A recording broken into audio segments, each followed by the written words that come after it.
Coming up on The Echo, we'll be taking a look at Sexual Assault Awareness Week.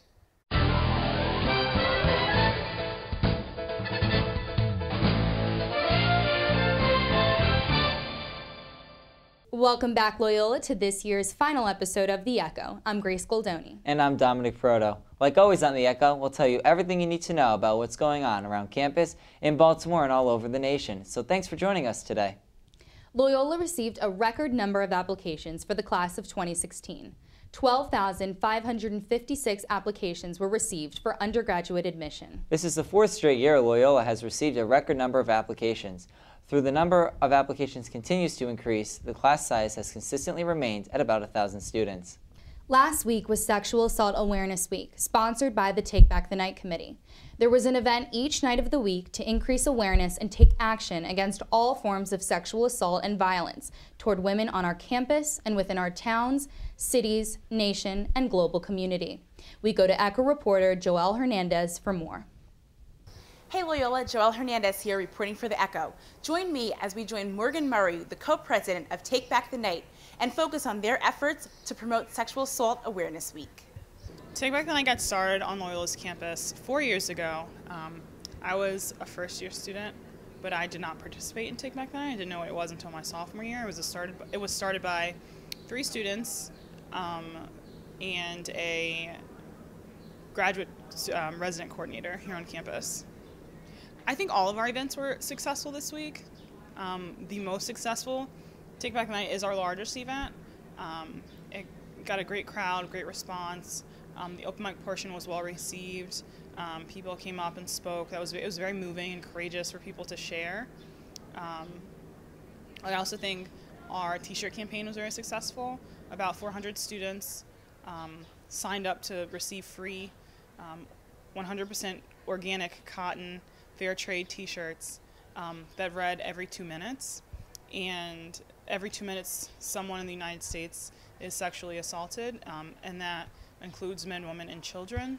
Thanks so much, Morgan, for sharing about Sexual Assault Awareness Week with us. This is Joelle Hernandez reporting for The Echo. Now back to you in the studio. Thanks, Joelle. It looks like the Take Back the Night Committee did a great job with this year's Sexual Assault Awareness Week. Coming up this week, SGA is sponsoring our first ever Homecoming Week. There will be events each night this week to prepare for the event we have all been waiting for, Loyola-Palooza. This year's headline act will be Jack's Mannequin. Be sure to come out this Sunday for an afternoon full of food, fun, and games.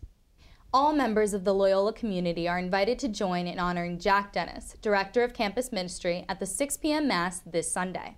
This is a great opportunity to wish Father Jack the best as he prepares his new role as president of Brebeuf Jesuit Preparatory School in Indianapolis, Indiana. Father Jack has been an integral part of the Loyola community, and make sure to come out to the event to show your appreciation. Last week, we had a very important, influential speaker on campus. Our Echo reporter, Brittany Bryn, was at the event and spoke with a Holocaust survivor. Hey Loyola, I'm Brittany Bryn, reporting for The Echo. I'm here in the 4th floor programming room where Holocaust survivor Leo Breatholtz will be giving his presentation on how he survived the Holocaust. I believe they were informed and they were impressed, I think, with the talk because they expressed it to me in so many words as they came by and shook my hand. So it's a very nice exposure. And students, you know, to make a change, it's important. If I tell one student, take it with you into the future, and there's another one, it's cumulative. One person cannot do it, but when it's a group, it becomes cumulative. It goes from one school to the next, from one family to the next, from one street into the next. But I'm not the only one that talks about these events. There's some other people in Baltimore who do talk also about their experiences. Every experience is different. This has been Brittany Bryn reporting for The Echo. Now back to the studio. Thanks, Brittany. The event seems like it was a great success. Moving on to national news, last Tuesday, crowds gathered in Washington, D.C. to say farewell to the shuttle, Discovery, as it took its final flight. The shuttle was attached to a 747 as it flew around the White House, Capitol Hill, and the National Mall. This historical and emotional moment brought the nation together. The shuttle will soon be placed in its final residence at the Smithsonian Air and Space Museum, where old and young alike will be able to view the space shuttle up close.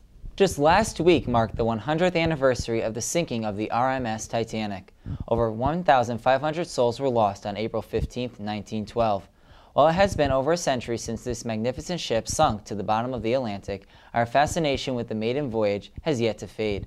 Our very own Evergreen players paid their respects to the Titanic and those who were lost with her by performing it as their spring musical.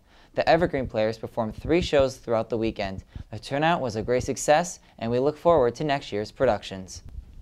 This Saturday, as part of Homecoming Week, our men's lacrosse team will be hosting our Baltimore rival, Johns Hopkins. The game is at 1 p.m. and tickets will be sure to sell out quickly. Come out into the Ridley Athletic Complex and support our Hounds on their record-setting season. And with that, we wrap up this episode of The Echo. I'm Dominick Proto. And I'm Grace Goldoni. Good luck during finals week and have a great and safe summer break.